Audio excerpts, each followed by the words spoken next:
Happy October the 1st, and also welcome to Power Hour.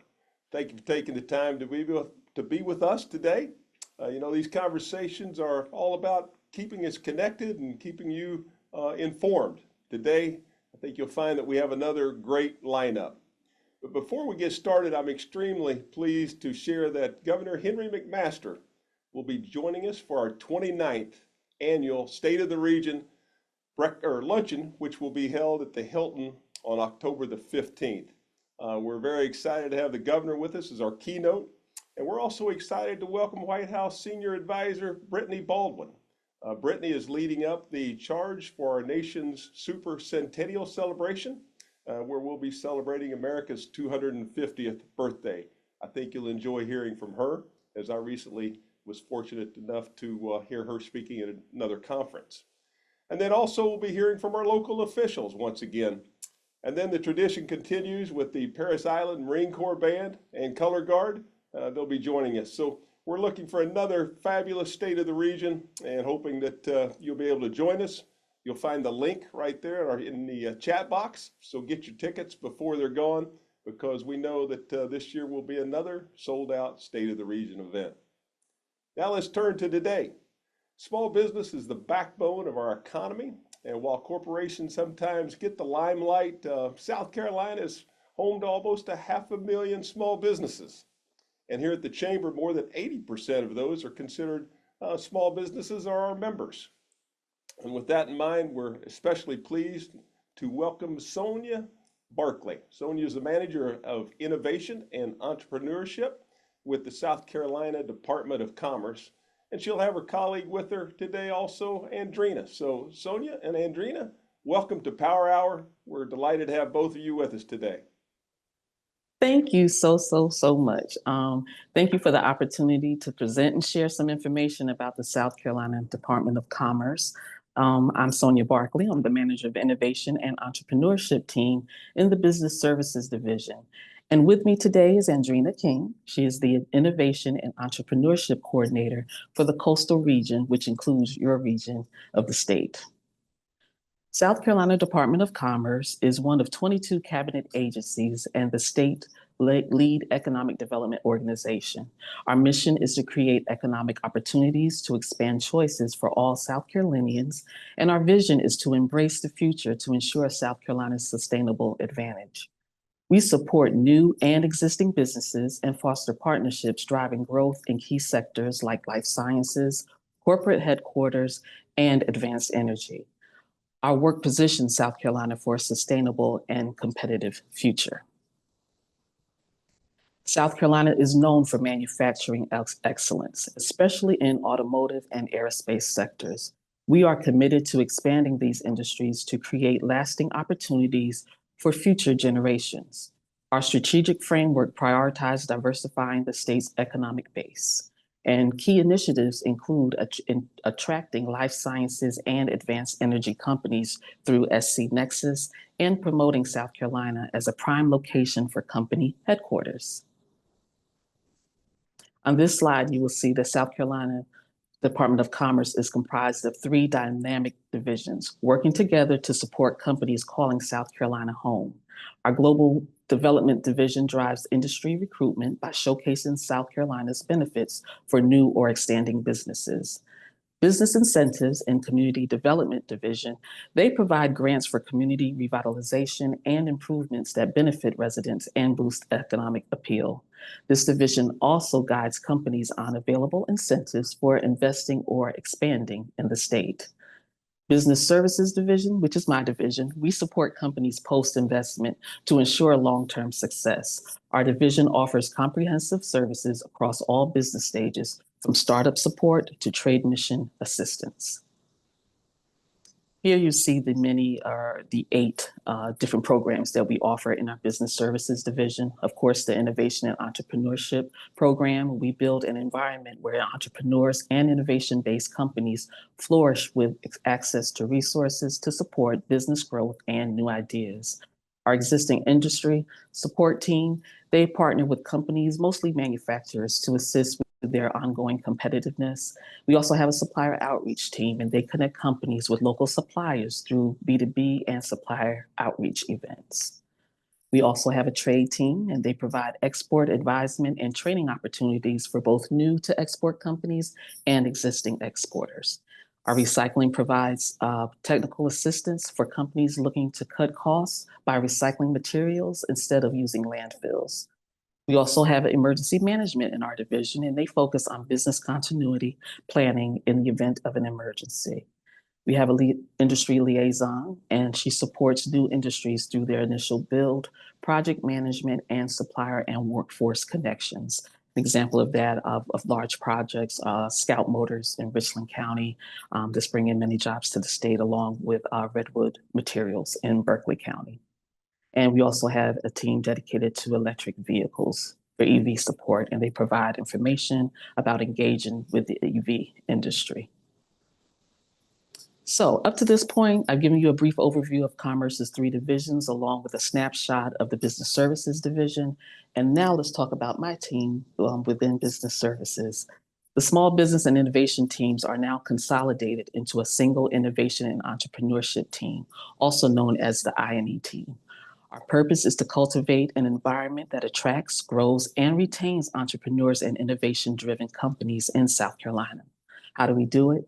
We act as ecosystem architects by identifying gaps in the innovation and entrepreneurship landscape and partnering with external organizations to design and fund programs that close those gaps. The core work continues, but this approach brings sharper focus and strategic direction to innovation.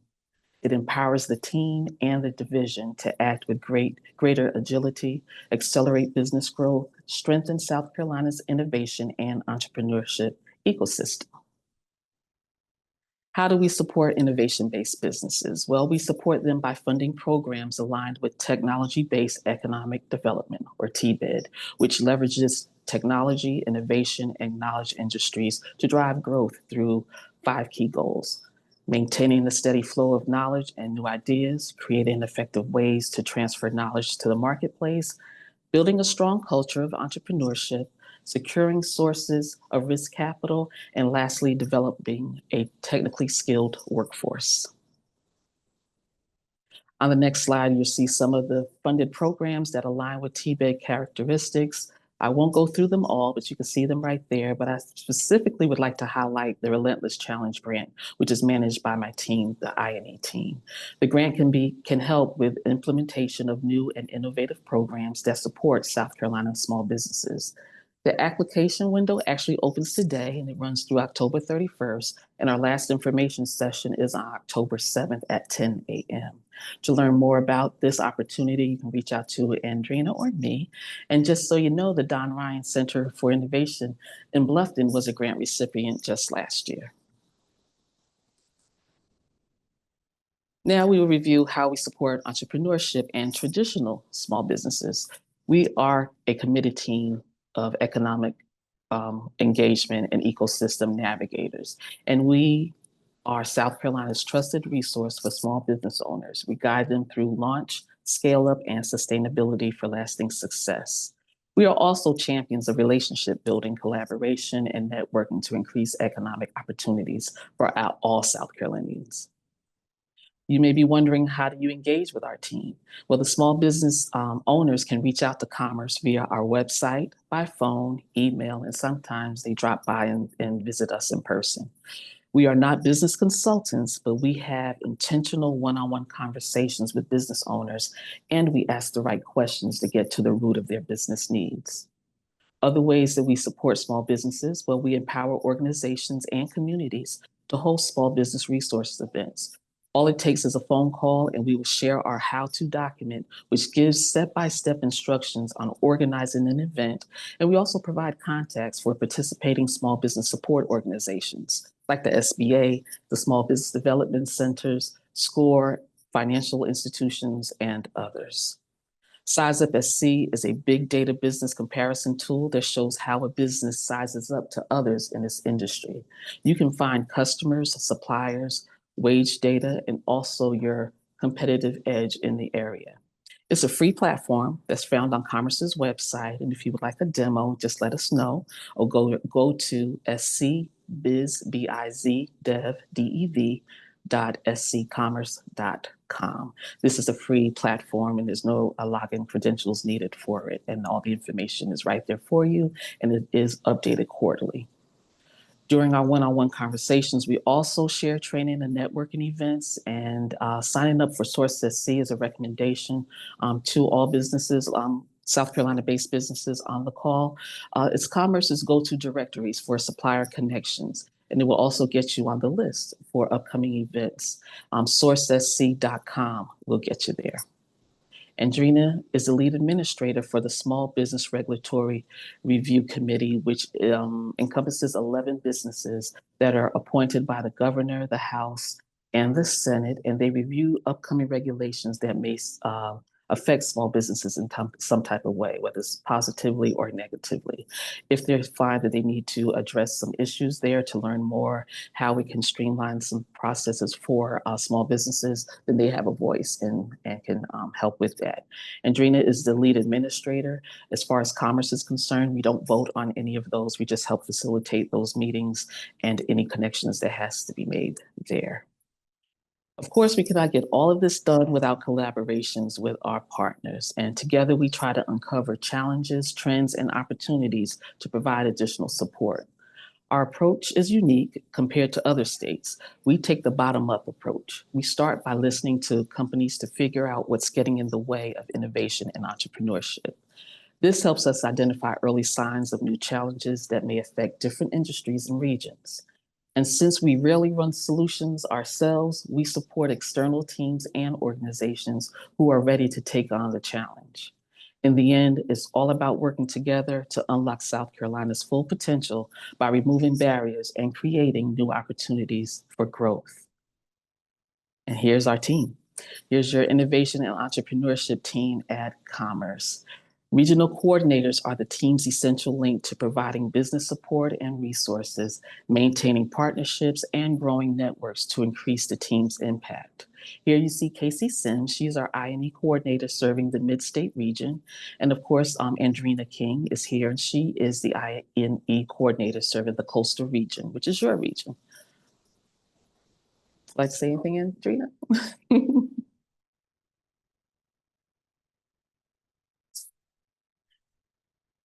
Can you get in? Just like for you to introduce yourself real quick. Good morning, everyone. I'm glad to be here and I look forward to working with a lot of you as it relates to your small business needs.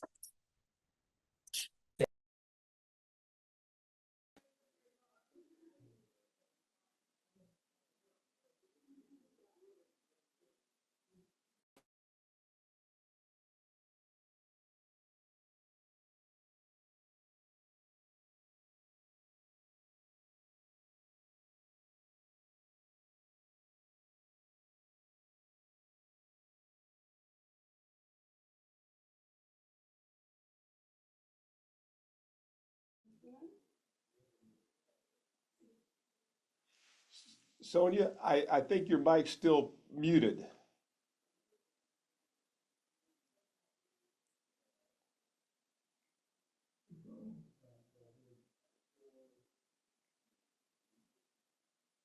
Oh, I am so sorry. Can you hear me now? There we go. Yes, Oh, thank you. I am so sorry. So where did I leave off for you guys?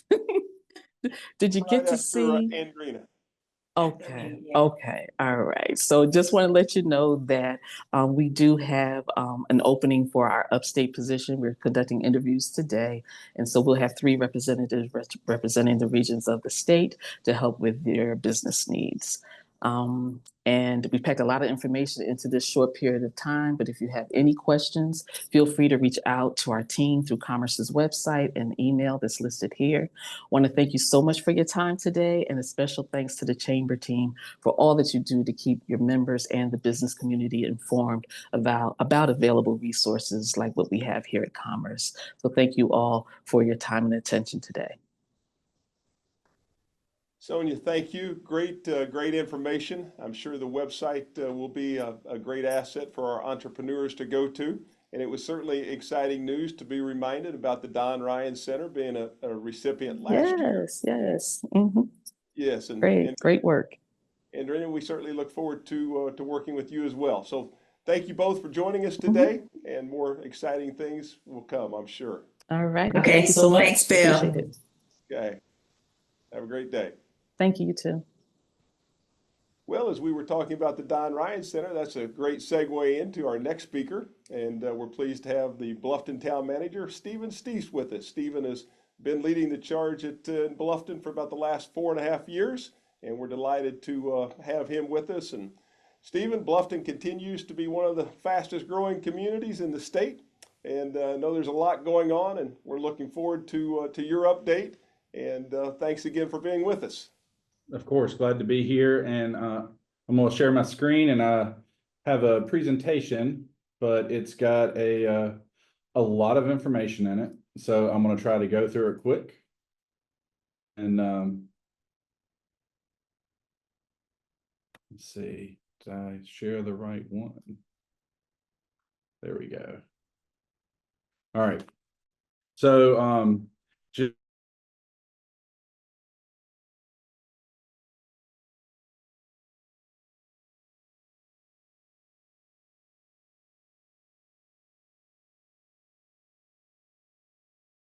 go. Talk about some of the development that's going on in the town, some business development that may be of interest to the chamber, and then some capital improvement projects that the town has completed or is in the process of, and then some town initiatives that the council has made as some priorities, and I'll go through a little bit of why they're initiatives that we're undertaking.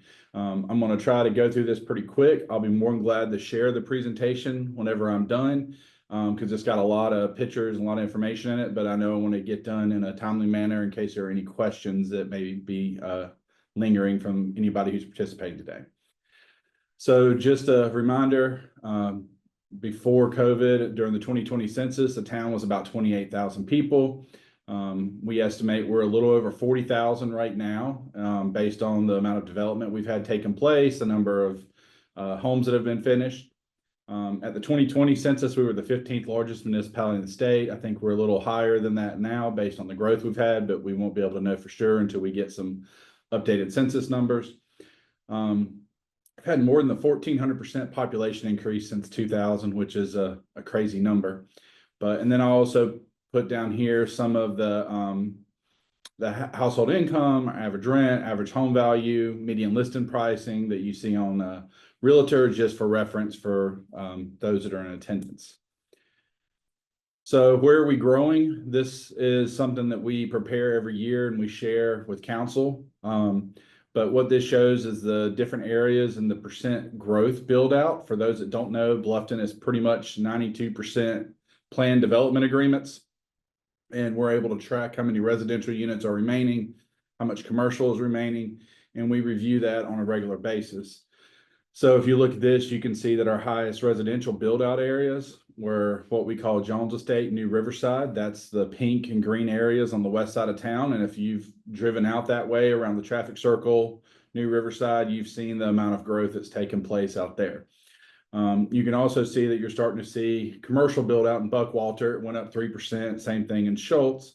But you can also see that we closed out our first development agreement last year, and we have another one that's coming up for closeout here in the next year or so. But we still have a lot of time on some of these, and there's still a lot of development, mostly in Palmetto Bluff and the New Riverside area to finish out. So, but what we are seeing is a lot of the commercial that's coming in. We're seeing a lot of this in medical. So wanted to go through some of the projects that are being built in the town. We have the Bluffton Community Medical Campus, which is a hospital being built by Beaufort Memorial on the corner of Buckwalter and Bluffton Parkway. Due south of it is the Novant Health Medical Center, which is another hospital and full medical campus that will be south of it on Buckwalter. And just to give you an idea, we're going to have a pretty strong medical core running on Buckwalter. To the north, you have Novant building a standalone emergency room. Then you have the Beaufort Memorial Hospital, the Navant Hospital, and then you have Beaufort Memorial and MUSC partnering on a medical office building so that doctors with MUSC will have a location here in Bluffton that they can have office hours and do appointments so everybody doesn't have to drive to Charleston for specialists. Right next to there, mentioned DRCI. We actually have a public-private partnership to develop some economic development properties over there around the police department. With one of those, the one on the corner right next to the police department will be turned back over to the town. That will become a startup childcare that we're working on because we know that there's a need for additional childcare facilities. And as part of that partnership with DRCI, we're guaranteeing that there'll be low-income spaces that are available to residents. DRCI will also be operating this space, and we'll be renting out some to startups, those that are looking to relocate into the area. We'll have co-work space, and then we'll have a couple other spaces that we'll be renting out. The rest of the facility is owned by our partner, and they'll actually be managing those separately from the town. A couple other big developments that are going on, again, talking about Buckwalter, that's where we're seeing a lot of the commercial go in right now, is Washington Square. It's a 35-acre mixed-use development. Think y'all have had a couple ribbon cuttings there with the chamber, and probably some more coming in the future as they continue to expand and grow in that area. The other one's a New Riverside Village, same thing. Their residential is mostly complete, and they're starting to finish up a lot of the commercial, and just went to ribbon cutting for dentist office out there, which was our first economic development incentive recipient that the town did a couple years ago. So some of the capital projects the town has going on, as always, you can track this on our town's website. We keep a map to keep everybody up to date with all the capital projects. But earlier this year, we opened up our Welcome Center, which is the old Squire Pope Carriage House. That opened up in February. We opened up our splash pad, and it will remain open until probably close to Thanksgiving. We've opened up the New Riverside Barn Park, just the playground side at this point in time. Been very popular since we've opened it. I think could have built it twice as big and they'd still be at occupancy. We're working on finishing up the New Riverside Barn right now. We just opened it up for people to lease it for events starting February 1st of 26. It'll be open for people to use, and threw in just a couple photos here of some of the finish where it's getting close to finish on the inside. You see interior, the catering kitchen, and then a back with the back side of the barn that's facing out into the park. We also have the New Riverside Linear Trail. We're in the process of paving that to make it more accessible. We're going to also put a dock down at the end of the New Riverside Trail onto the New River for an outlook, and with hopes in the future to continue to expand that and tie it in, as you can see, on the north side into 170, where there's already multi-purpose trails running through there. Some of the other big projects we have coming up are streetscapes. If you've been on Bridge Street in Old Town, you've seen the first phase of Bridge Street. We're working on the second phase. We're getting ready to start Pritchard Street once council awards that in October. Then we'll move over to Boundary and then Calhoun. The purpose of these is multifaceted. We're going to deal with drainage issues. When those roads were built, there was no storm drains, so we have drainage issues on those roads. We'll also include pedestrian safety to make it easier for pedestrians to move around Old Town. So those are the two main purposes of it, but it will also just give a refresh to these roads that are coming up on the end of life. So I also want to talk about some of the town priorities outside of our capital projects. Every couple of years, the town does a survey. So the last one we did was in, I think it was started in like October, November of 21, and then we just updated it again earlier this year. So we use that survey to get an idea of how the citizens are thinking, issues that we may be not addressing, or just to help us figure out how to educate our residents on what's going on inside the town. So we worked with a group for the second time, Problansky, and they did our survey for us. And so now we have a couple that we can compare. So we went through, and you can see these are what our residents said are at the top of their mind. The biggest is overpopulation, controlling growth and development. Next is transportation and roads. And then you can see after that, it really drops off into just some lower single digit issues. And then you can look here and see that traffic is considered a serious problem. One of the things that I would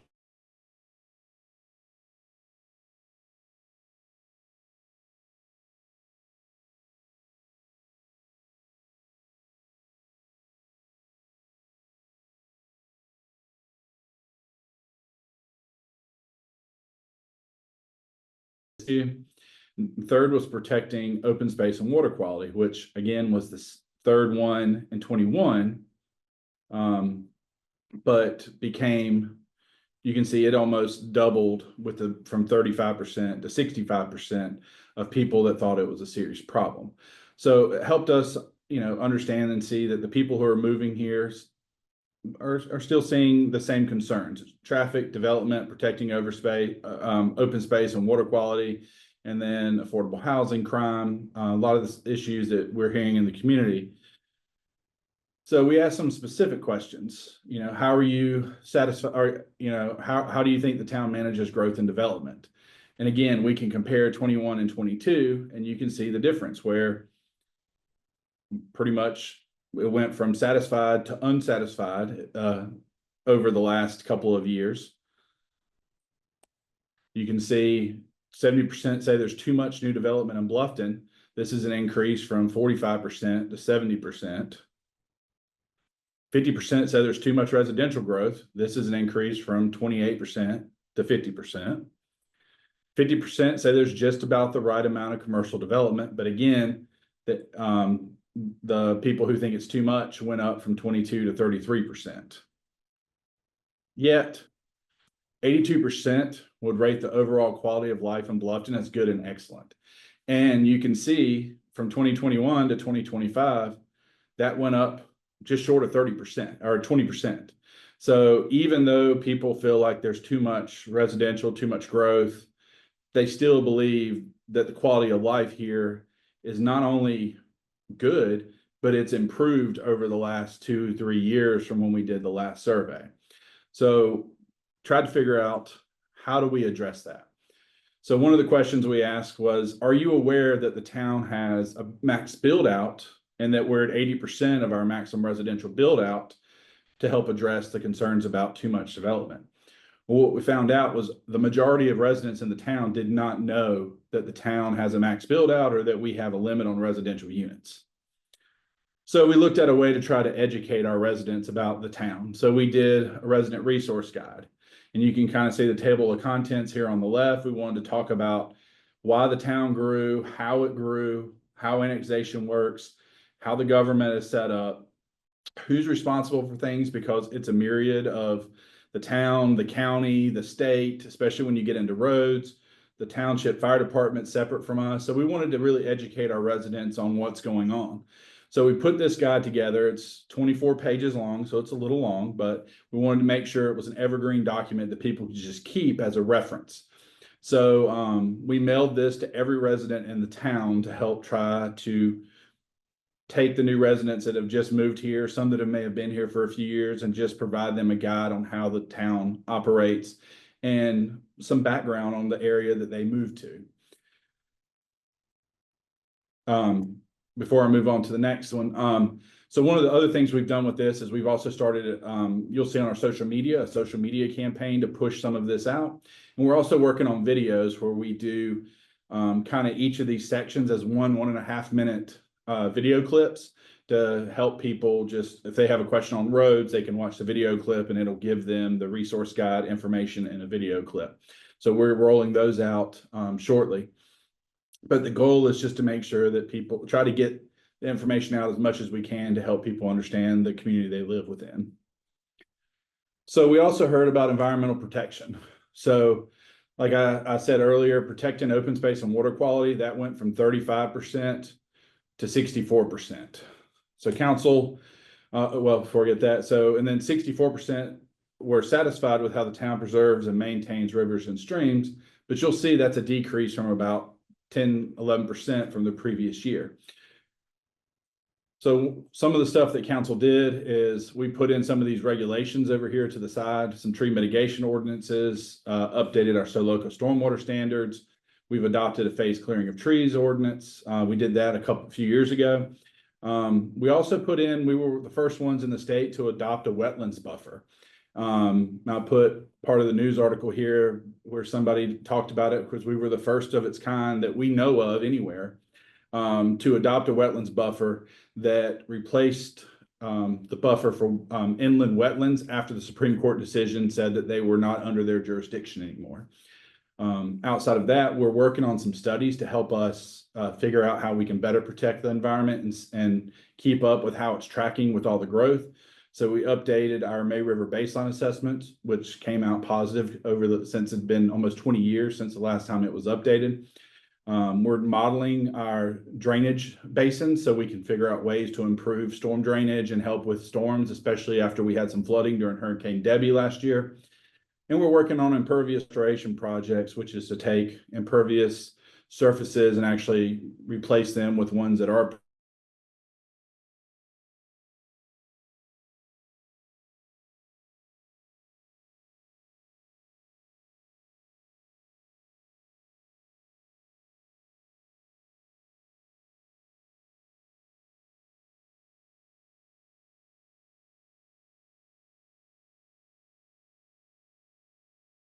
penny passed with a couple of years ago.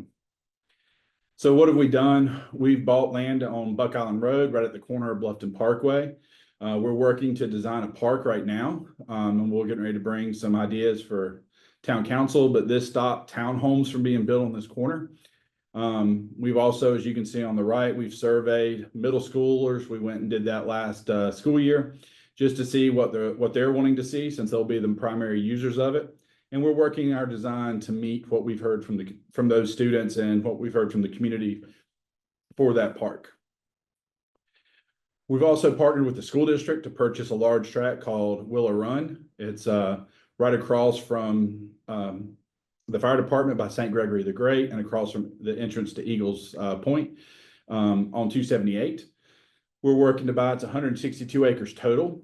And then once that's done, the town will trade our property in the back up on 278 for a piece of property that we can develop for affordable housing and maybe a potential performing arts center that we're studying right now to see if it's justifiable.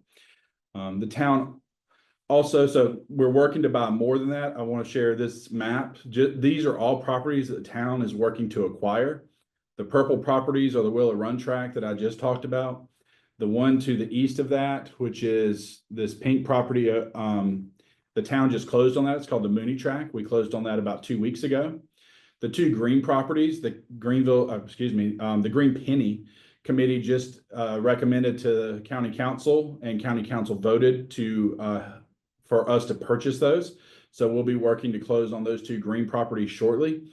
The one in red, we have a Green Penny application for that one as well. And we're hopeful that we'll be able to get approval for that one and close on it first of the year of 2026. So once that's all done, all of these properties in here will be purchased. We'll own all the development rights off of any that are in there. And the ones that are in green and red will be bought with the Green Penny, and we'll have preservation easements that will be recorded over them so they cannot be developed in the future. So that's a big goal that we're working through right now and a priority for council. And one that, as you can see, came from our survey and really helped council make that a priority and feel comfortable in voting to spend as much money as we are to acquire those properties. So that's all I had, and I'll be more than glad for any questions. And I apologize for running a couple minutes over there, Bill. Stephen, thank you. Very, very good, comprehensive presentation and very interesting and informative. So thank you for that. We have some questions that have come in.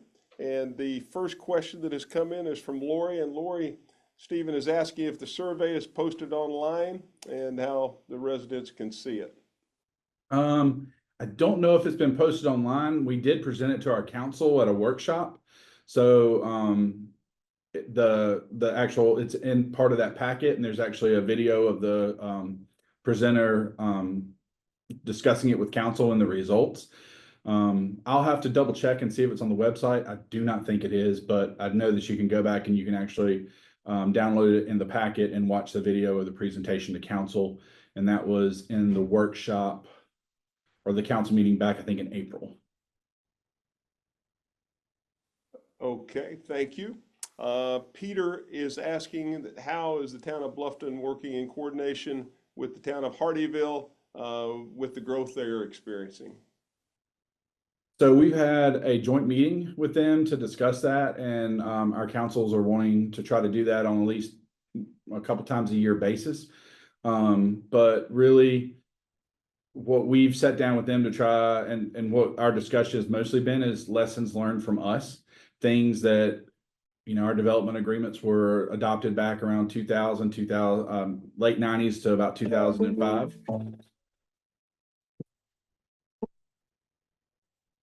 Sorry about that.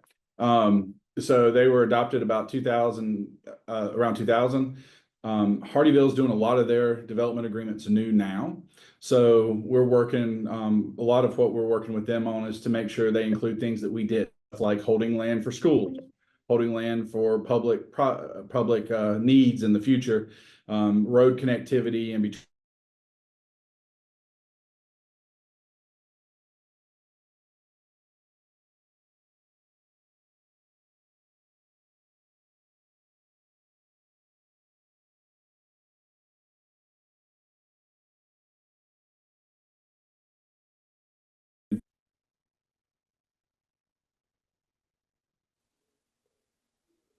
Okay.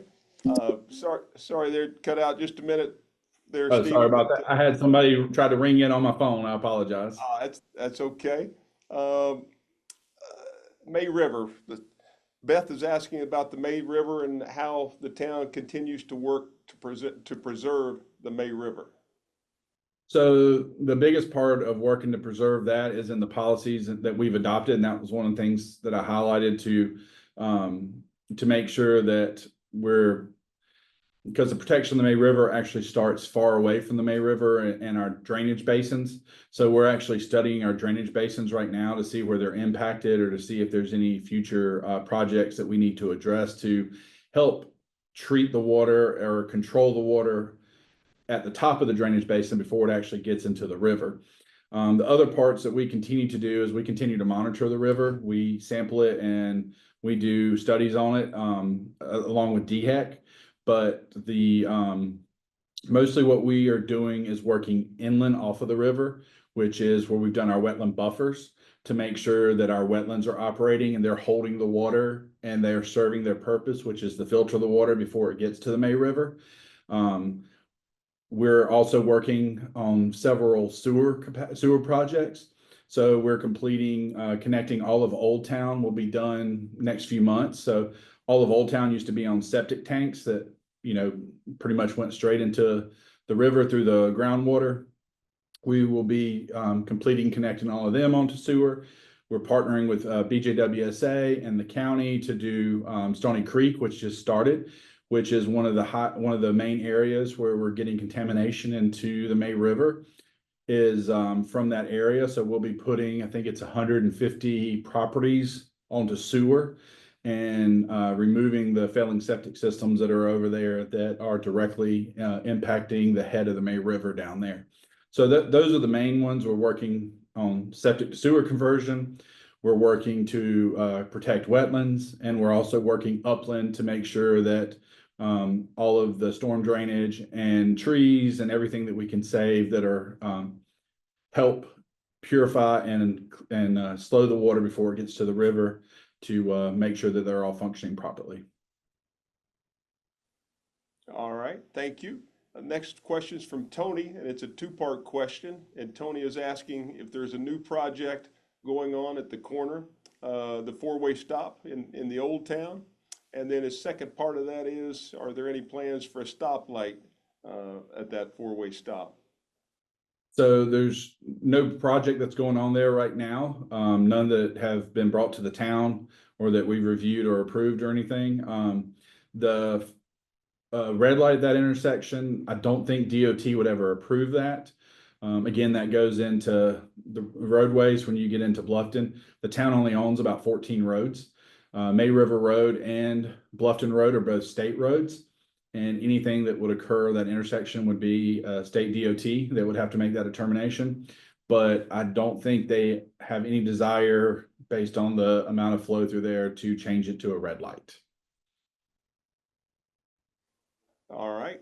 Adam is asking, what industries do you see as being a good fit for Bluffton, to help move the region ahead in the future?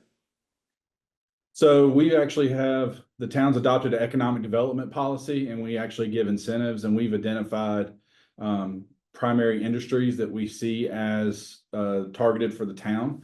They include medical, headquarters for offices, mixed use, childcare, dental, and I miss our affordable housing is the other one that's in there.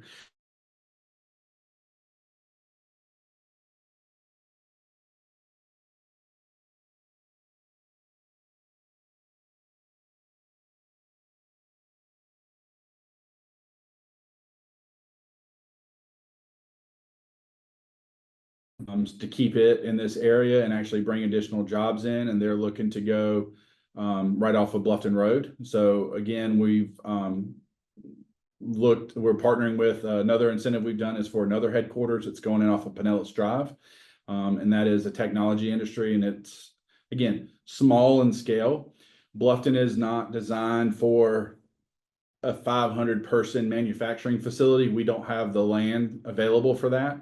We also don't have the infrastructure available for that. That's where you're seeing Hardeeville, their focus has been more on that because they have the land, the interstate, and everything to better support it. What our focus has been on Bluffton has been on the smaller businesses that are probably going to be in the 50 employees or below, because that's what our facilities, our space, and our infrastructure can handle. But the way we like to say it is 10 dimes are better than 3 quarters. We would rather have 10 industries bring in 10 employees than we would one big industry trying to come in, because it diversifies our economy, it fits our area better, and it fits the infrastructure and the facilities that we have in place.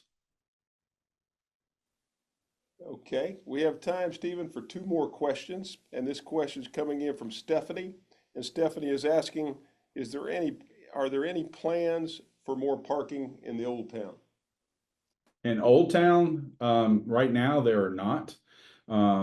Again, most of the I know during farmers market and a couple other times when events are going on, we do have a shortage of parking, but one of the things that we don't have is a bunch of vacant land to be able to add additional parking spaces. So I don't know that you'll see additional parking in Old Town right now. But I wouldn't say that it's not going to happen in the future. There's just not any plans for it right now. So I wish I could say that there was going to be tons of parking, but then we would have to demo something to make the space for it. So that's not going to happen at this time. All right. And Sean is asking if there are any plans to annex any parts into the town that are currently in unincorporated Beaufort County. So annexation in South Carolina is a little unique. The town cannot go out and recruit people to annex into the town, and pretty much it has to be done by 100% annexation. The last parcel that we annexed was where the hospital's going on Bluffton Parkway. The hospital was actually coming in with about 1.5 acres that borders it, where they're wanting to put their stormwater pond and some parking to potentially annex that. But outside of that, there are no requests or no anticipated annexations on the books outside of that little 1.5 acre parcel. But again, annexation laws in South Carolina make it very difficult. That's why our boundaries look the way they do, and that's why we can't just go to a piece of property and tell them we want to annex them. They actually have to approach the town and apply for annexation and meet one of the requirements under state law to get there. Stephen, thanks so much for joining us today. We look forward to seeing you at State of the Region and also hearing Mayor Toomer speak as well. So great presentation today, very informative. Always appreciate your time. Thanks for having me, and I'll look forward to seeing you State of the Region. Very good. Stephen Steese, Town Manager of Bluffton. You may not know that South Carolina's highest net worth event happens each year right here on Hilton Head Island. Hilton Head Island's Concours d'Elegance is considered one of the top events of its kind in the country. The Pebble Beach Concours may be maybe the best well known, but ours has certainly earned its own distinct reputation, and many people like to refer to this as the Pebble Beach of Concours, the Pebble Beach of the East Coast. And so you don't have to be a car lover to enjoy it. It brings very, very incredible business to the area. Great for our hotels, our restaurants and shops during the shoulder season, and then also with potential home buyers and investors. So we're excited about the event as always, and we're also excited to hear more about this year's event from Concours Executive Director, Rick Sable. Rick, welcome, and we're looking forward to hearing from you today. Thank you. Thank you so much. And thanks for the invitation. Like many others, I was somebody who visited here on a regular basis during vacations, and people that come to the Concours certainly are those individuals that may consider in the future Hilton Head as a home. So the area ends up benefiting from certainly vacationers that come here and eventually choose to retire here or move here for other reasons. I will show you on my screen a presentation that I want to go through, and I will try and keep it as paced as we can. The Hilton Head Concours d'Elegance has been taking place now for over 24 years, and this event is just like the others, certainly something that is going to bring some unique and different vehicles. Let me let this run for itself, and I'll be back with you in a second.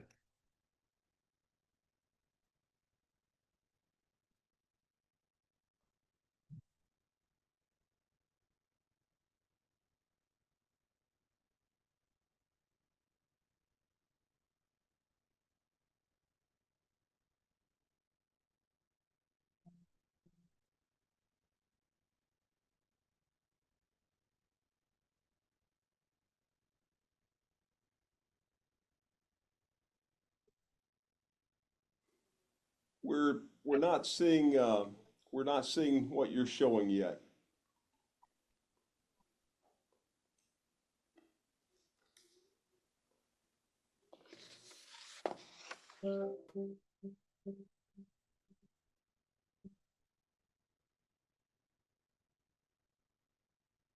This is an event where we really bring in individuals that would be car focused, but the motoring festival is much larger than that. We actually have not only the cars that are going to be here, and this year we'll have more than 500 vehicles that'll be here over the course of the weekend, as well as boats, as well as aircraft over at the airport itself.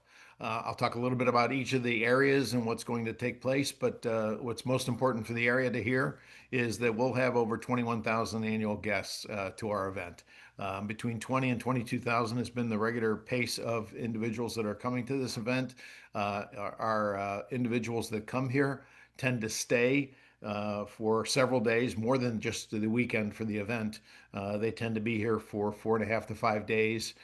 So that means coming early and staying later because they enjoy the area.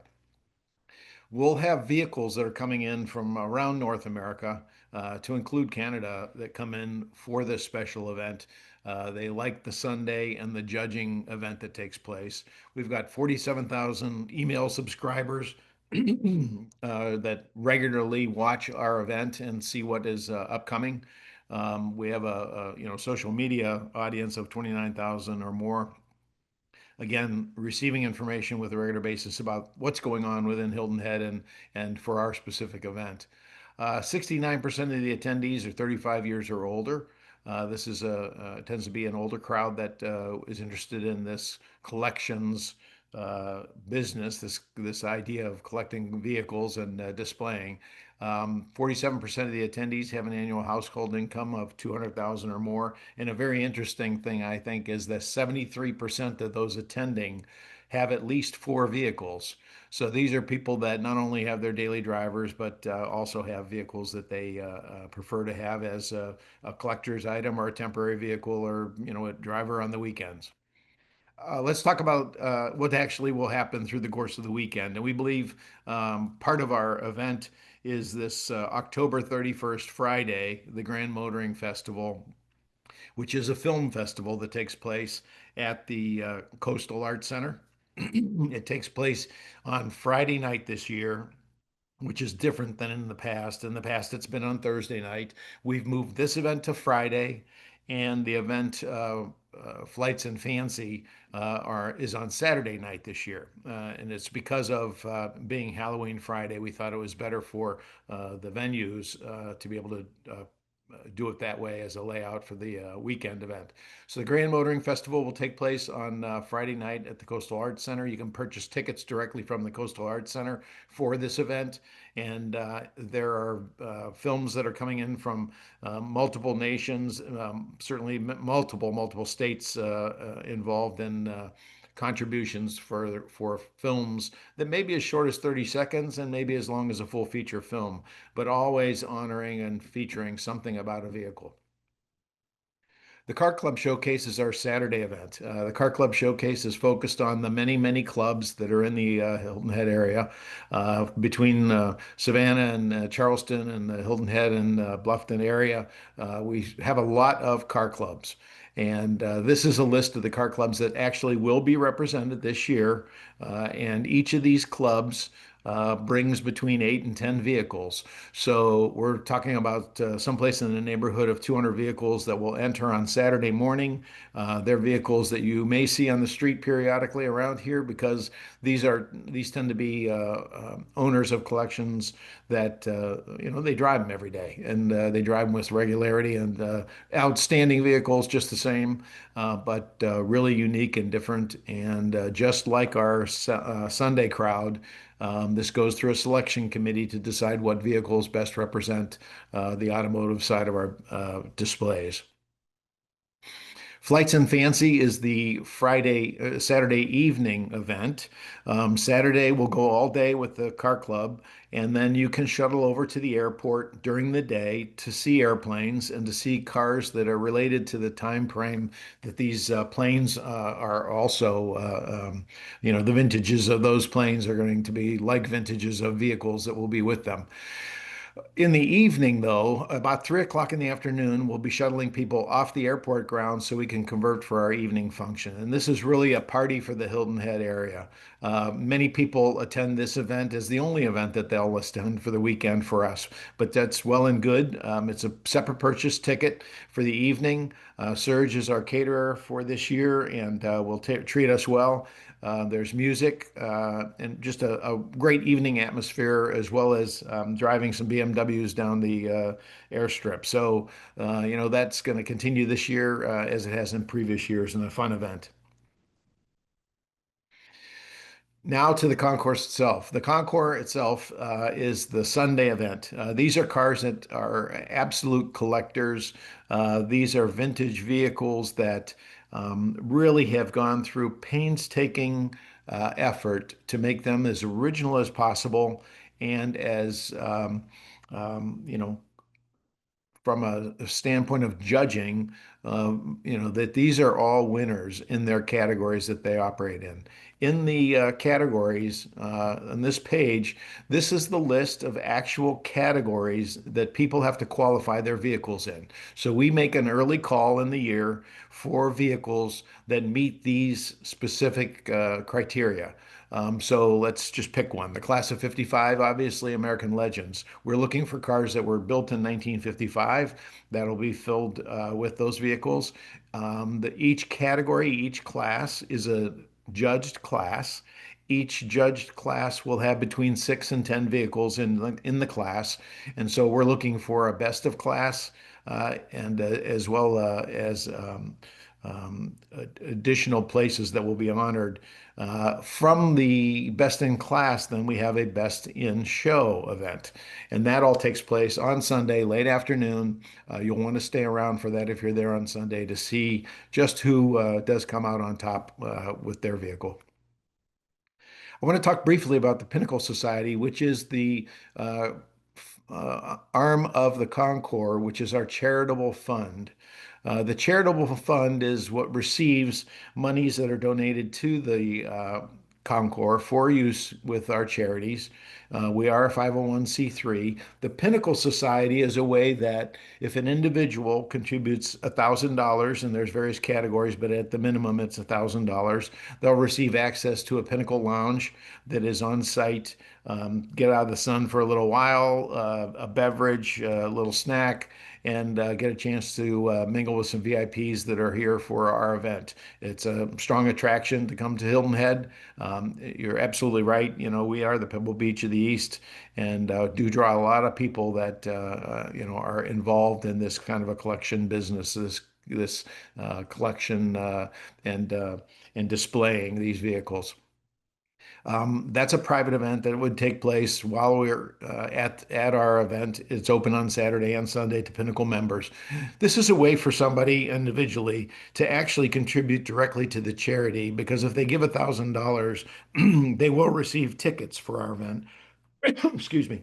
They will receive tickets to our event, as well as several other activities that take place on the Concours grounds.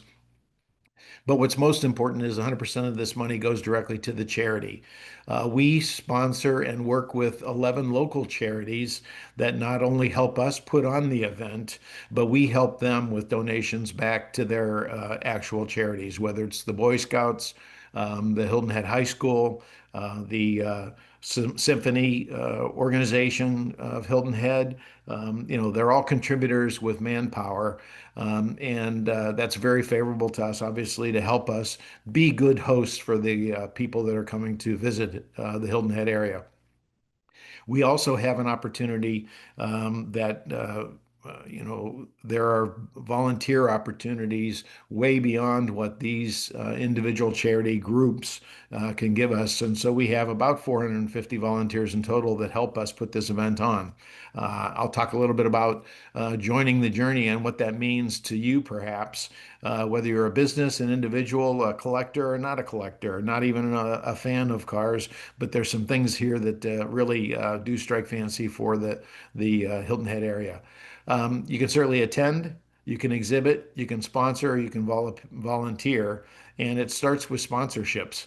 Sponsorships are critical to help us put this event on. So whether it's Lexus putting on a display, whether it's the Salty Dog, which you know, participates through sponsorship and co-printing t-shirts for the event.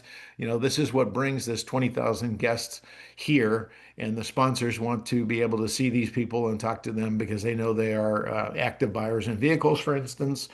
There's also, you know, we'll have boats on site, where we'll have aircraft on site over at the airport. So there's a lot of attraction for a variety of areas and a lot of interest by sponsors. If you're a small business in the area, you can certainly take place with sponsorship, buying a table in a hospitality area. You can certainly have a booth if you want to display your wares, and that's something else that you can certainly learn more about on our website. You can volunteer. We have volunteers that are entering through the charities that they represent, but in general, you can go on our website and sign up as an interested party for volunteering for our event. There are quite a number of areas listed here that you could come in to work with, and we use volunteers in any one of these areas, and you can sign up for your preference of what you'd like to do. And if there's not something specific, just a general question about opportunities for guests volunteering at the site. And we are really the host for the people that are coming into the area. About 50% of the people that attend the event are local. They're within a 50-mile radius, but the other 50% are coming from great distances throughout the East Coast, the Midwest, As far as Texas, we do get some people that are coming from the West Coast even to attend our event, and we're hosting those people. And these are people that we want to have them enjoy their time here at Hilton Head. Spend extra days here, get a chance to know the area, and that's good for all of us. Lastly, if you want to be an exhibitor, if you have that special car that's tucked away in your garage and it's just a periodic driver for you, but it has some sentimental value to you, maybe it's something you want to display. So whether it's an automobile, a motorcycle, an airplane, or a boat, we're receptive to looking at those and getting an opportunity to put those in front of other people to be able to observe. You're going to be there to answer questions about your vehicle, and hopefully you win some notoriety there by being selected as a winner for a category. Thanks so much. Our event is taking place, as mentioned, October 29th through November 2nd. And if you haven't bought your tickets, we certainly hope you will. And if there's any questions, please let me know. Thank you, Rick. Thank you very much. A terrific community event, and we're looking forward to it again this year. And as he mentioned, October 29th through November the 2nd. Rick, just time for a couple of questions that we've gotten in. The first one is coming in from Janie, and Janie is asking if there'll be the test rides on the airport runway again this year. Yeah, BMW will be doing that again. They had two cars last year, and unfortunately, because it was two cars and those cars were running hard during the course of the evening, they ran out of fuel. So, and there wasn't an accommodation right there for fuel. So this time they're going to bring three cars to make sure that they can do this through the evening. And yeah, you'll get that opportunity. Thanks. Sounds like Janie has a need for speed. It's fine. It's a good place to do it. That's right. It's a lot of fun. The next one's coming from Todd, and Todd is asking what about the economic impact of the event? Well, as I mentioned, we've got 22,000 people or thereabouts that will come in for the weekend. Clearly, they're here for the event itself, but as I mentioned, the average person that comes from outside the area is here for 5 days. So they're clearly going to be here for Friday, Saturday, Sunday. They may come in early. I've got quite a number of people that bring their cars in as early as Monday to be parked and then just participate and enjoy the area. People stay afterwards. So the economic impact is pretty significant. We take the whole Westin hotel for our guests and for our exhibitors that are coming in from out of town. So there's quite an impact, certainly in the Port Royal area directly. But these are all people that are going to be out and about in restaurants in the area and hotels space, as well as condominiums and houses that they would be renting because they like the area. Rick, I said two questions. We just got another one in, so we'll make it three, and then we Sure. cut it off. And this one's from Robert, and Robert is asking if there will be a car auction this year. There has been an auction in the past. There's been interest in an auction again, not this year, but it is something that we're considering for next year. We have interested parties that have reached out to us to ask us about that, and it's certainly something that I personally would be interested in. I buy and sell cars through the auction sites quite often, and there's a couple of them that have an interest, and we'll be participating and kind of showing them around as to what they could do perhaps in 26. So look forward to that. All right. Thank you, Rick Sable, Executive Director of Concord Elegance, October 29 to November 2nd. And we look forward to seeing you and everyone else out and about at the event. Thanks. Take care, and appreciate you having me on. You're welcome. All right. Just wrapping things up today, I want to once again shout out for our speakers. I certainly appreciate them being with us today. And then I'll remind you of our State of the Region event taking place again on October the 15th at the Hilton Hotel at 11:30 a.m. Please get online, register if you haven't, with our keynote speaker, the Governor of South Carolina, Henry McMaster. Look forward to seeing you all soon, and thanks for tuning in today.